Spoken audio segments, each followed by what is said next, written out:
Hello everybody, Robin here at Toadstool Tarot, the day after the 4th of July. I'm up early, probably won't stay up long. My schedule gets a little bit strange these days. I may go back and nap some more. But while I'm up, I thought I would do a spread and share it with you. Just a general one to see how I'm doing, check it in with myself, see what's going on in this general time period for me. And the spread I've chosen is one that I've come up with that I call the inverse pyramid. And you can do this with any number of cards in your top row, narrowing down to a focal point in your bottom row. All the cards coalesce in pairs and triplets. So my first row, I have, I always work from the center out. My first row, I have the Three of Swords. And today I'm using the illustrated Triumphi from Deviant Moon. Three of Swords, a little bit heartsick, a little bit not feeling quite right between my head and my heart, sort of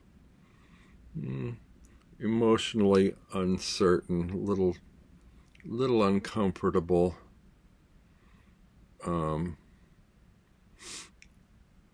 not real happy right now.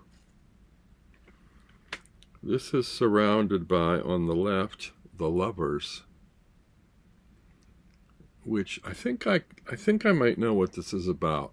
The Lovers is pairings, so I'm actually planning on a live video coming up soon, which is a collaboration, and the planning process isn't going quite the way I had hoped. It's not going that smoothly, so that could be those two cards,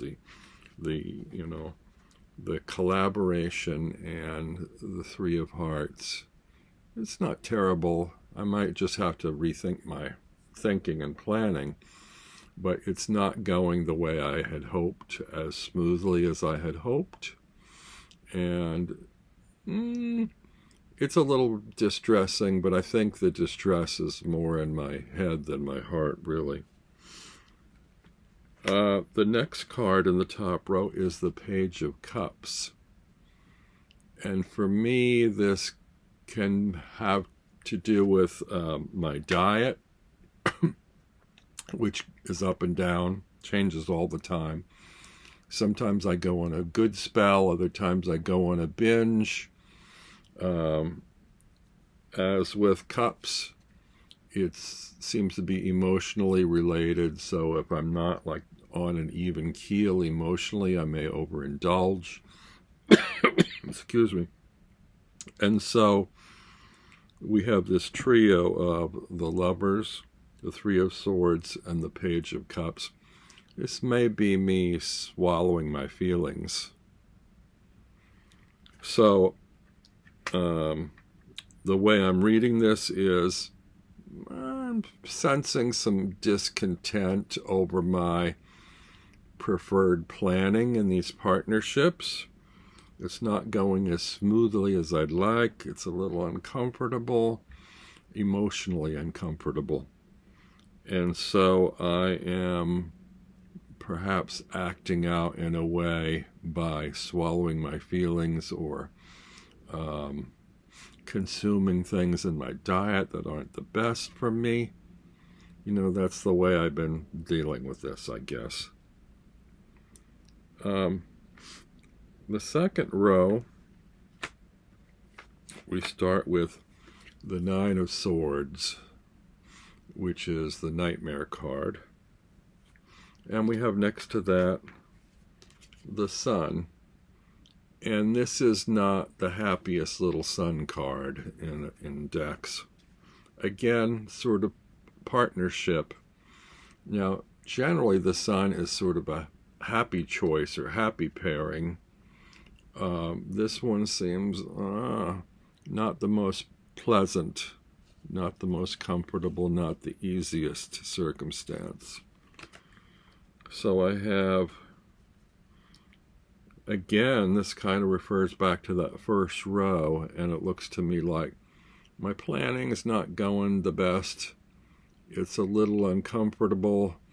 It's given me a little bit of a nightmare to try and figure out the best way to handle it or move forward. Not exactly smooth sailing. So now the way this works in my inverse pyramid, I started off with a base row of 3 cards. You can use any number of cards, but the 3-card one gives you a 6-card reading. I don't usually do 4. I don't know why. 4 on the top row is too balanced or something. I feel kind of like I need some centered grounding. So for me, I usually do 3 cards on top or 5 cards on top. When you do 5, you end up with a 15-card spread. I thought that might be a little bit too much to share with you today. So this one's a 5-card, 3-card, which ends up to be, in total, a 6-card spread. Sorry if that's confusing.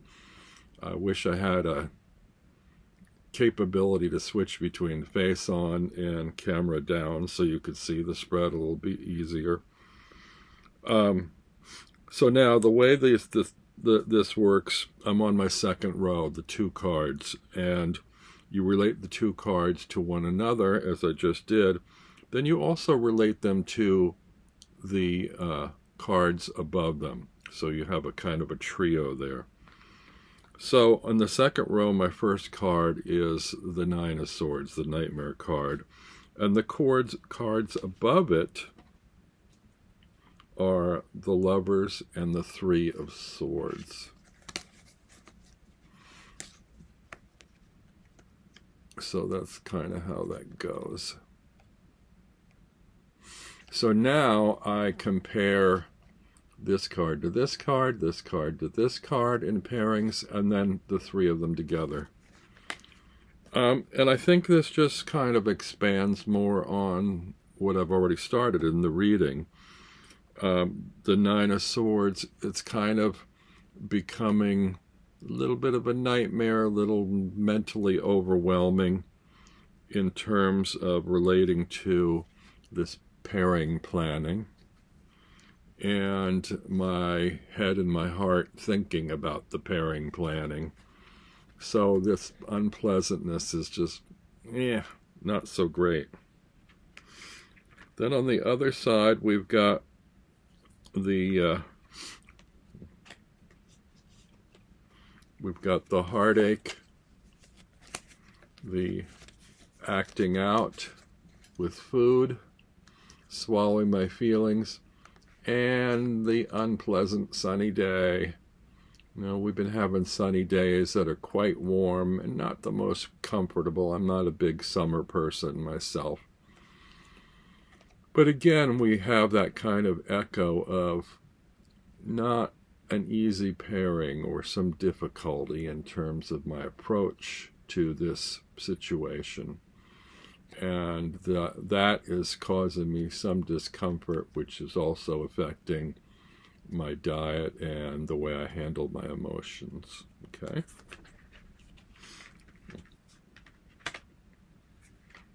Now, the bottom card is my significator. Just by chance, it came out that way. And I always enjoy that when that happens. My personal significator, the card I relate to most, is the 3 of Wands. So this is the base of my inverse pyramid. This is how everything trickles down into one card, which is me having accomplished some things, looking forward to what is my next step, but also contemplating the next step. What is my next step going to be? So basically above it I have that, directly above it I have that 9 of Swords, a Nightmare card, and the uncomfortable pairing, along with my plan? What's my next plan of approach? What's the best way to handle or deal with this, as it's all coalescing into sort of emotional upheaval in terms of a collaboration or pairing or plans not going as smoothly as I'd like.